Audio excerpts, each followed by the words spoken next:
Hello ladies and gentlemen, what's going on? Welcome back to Force Strategy Gaming. Today we're going to be taking a look at a Protoss strategy. Now what strategy are we going to be looking at? Well, let's first take a look at the players here. The player we're going to be focusing on here is Mouse's Hasu, and the opponent is MYM X Lord.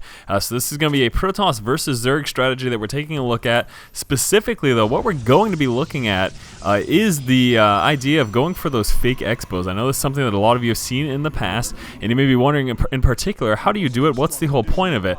Well, realize the whole point in any fake Expo push is basically to psych out your opponent and make them think you're doing one thing, but in all actuality doing another. So what this does, of course, is when your opponent expects something, they respond accordingly. And then you change up that plan and instead go for an aggressive push, you can really catch them off guard. That's the entire plan in doing something like this. So let's just start things off by taking a quick look at what the build order is supposed to look like, and then we can go from there. Alright, so first things first, let me slow this right on up very quickly. And the build order that we're going to be taking a look at today, and I've said this a million times, I'll probably say this in almost every strategy video, that build orders are always subject to change based on what your opponent's doing. You always have to respond to the situation. We can see X-Lord has gone ahead and went for that expansion there, but let's take a look at what Hasu ends up doing for a build order here. The opening, very, very standard with that 9 Pylon, 12 Gateway, 15 Assimilator. 18 supplies when that Cybernetics Core comes down. Another, also at 18 supplies, seeing that second Assimilator there. 24 supply Warp Gate Research starts, and then at 30 supply there's 2 gateways, starting with that 3 gate, and then at 34 supply there is the Expo. Now a 3 gate Expo, very standard, very normal. The Zerg player is going to scout the Expo, and then what's going to happen is that expansion is going to get canceled right before it finishes, basically. Also at 34 supply there's going to be another gateway, and at 40 supply is the final gateway, bringing us up to a grand total of 5 gates, and it's going to be a 5 gate push with that canceled Expo. Your opponent expecting that expansion, you actually taking back those resources, at least a good majority of them, and then instead pushing out. So remember, that's the plan, that's the idea. So how do I set myself up for this situation? How do I set myself up for this to be successful? Well, here's an Overlord Scout. You're going to see a lot of things like this. If secondary scouting isn't possible because you've walled off, if the Zerg player can't get Zerglings in, you're going to see a lot of people go for that secondary scout. So what's going to happen here is we're going to see Hasu drop down those additional 2 gateways to go for a 3 gate expand. And again, as I mentioned, 3 gate expand, relatively normal, relatively common, something you actually see quite a bit of. Not too unorthodox at all. So what's going to happen? Let's take a quick look here. Overlord scouting throughout. There's no anti-air yet, so nothing you can do about it. There's 1 gate, there's 2 gates for a grand total of 3 gates. Now Stalker's going to take care of that. Overlord is going to scout it, because by the time we drop that, he's fully aware that he can do that because we haven't had anti-air up until that point. And then here comes the expansion. So what we're going to see is he moves on down, Pylon at the edge. You see that quite often as well. And then the expansion is going to come shortly thereafter. Where is the worker? There it is.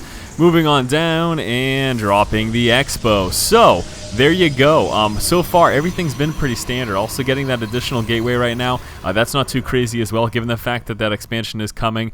Dropping that additional gateway is fairly normal, but these additional gateways here are not. This one up here, that's something that you're not going to see a lot of 5 gate this early. But the thing is, realizing that the Zerg player doesn't have the opportunity to scout that. Now we've formulated this wall, all of these units right here. If any Zerglings try to push on in, that scouting is not going to be possible. But let us pause right here and let's take a quick look into X-Lord's vision. What does X-Lord see?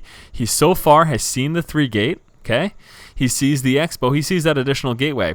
That seems relatively normal. Expansion, opened with the 3 gate expand, dropped an additional gateway, that's fine. That doesn't seem too crazy at all.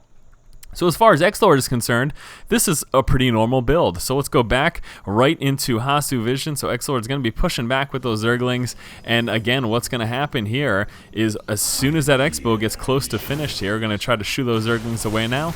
And as soon as that Expo gets close to finished, you're going to go ahead and cancel that. You will get those resources back, and then you go for that 5 gate push. And again, this is so effective because they see the Expo, they expect the Expo, it gets canceled, the resources get refunded to you. Again, for the most part, you don't get 100% back, and the Zerg player isn't necessarily ready for it. I'm going to hop real quick before this push continues right into X-Lord Vision, and let's take a look at what he's got going on, all right? He has droned up really hard. Let's take a look right here. 39 drones, only 5 Zerglings, only got 4 more Zerglings in production. Right now, he is not prepared for this push. It is, in fact, not until he's going to scout through the Zelnaga Tower that he's going to see this push coming, because as far as he's concerned, as far as he'd seen, This is all very, very standard fare. Again, he saw the 3-gate, he saw the gateway to formulate that wall, and he saw the Expo. That looks normal to him. He's not expecting a push at all, and you're capitalizing on that again by canceling the Expo and pushing out. I know I'm repeating myself, but it's very important to realize why this is effective and why this can work. So let's pick it right back up.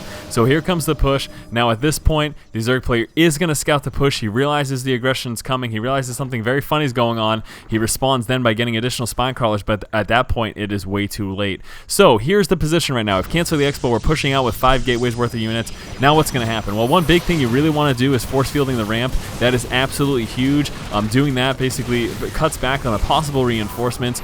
Always make sure you get that Guardian Shield down, especially when encountering spine crawlers. It does cut back on the damage that those spine crawlers do. You also, of course, want to micro back away from melee units. Even though these are only drones, you do not want them to get us around. That is definitely the last thing you want.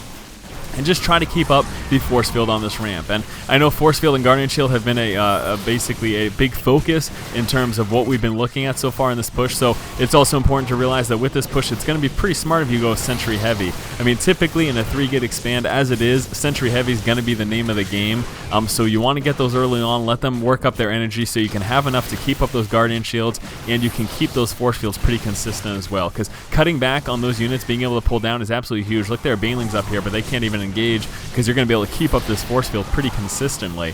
Also, just so you know, if you're not aware, it is 6 sentries that's going to allow you to have a permanent force field on that ramp, so you can literally make it so that they're never able to push up against you. You can see all those units weren't able to come into play, and that definitely helps during this engagement.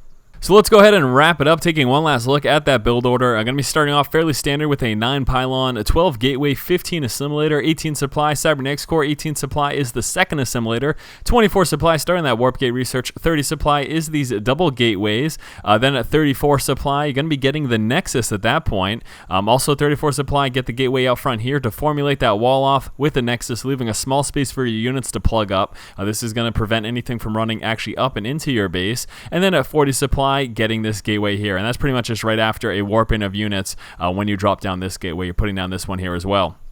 Important things to realize: Overlord Scout, very likely to happen. If it gets in your base and it spots the 3 gates, the first 3 initial gates, that is quite fine, because after spotting the 3 gates, he's likely to move down with secondary scouting, and he's going to check your Expo at that point. And that, as far as he's concerned, is pretty normal. Not going to be too concerned about that. Now, what's going to happen is once your Nexus gets to about 3/4 of the way complete, you need to be very aware of your situation. You didn't make sure that he gets no scouts in, so pushing out a little bit with your Sentry Heavy force is going to be really smart. You need to kill off any additional scouts to try to push in, and then right before this finishes, cancel it off, bring your entire force over, drop some proxy pylons, and move out with that push. Remember, once you're out and you're in his base, you can adjust your army accordingly based on what he is getting. Zealots if he's pretty Zergling heavy, and more Stalkers if you see some more roaches from him. And there you have it, guys. Pretty simple stuff.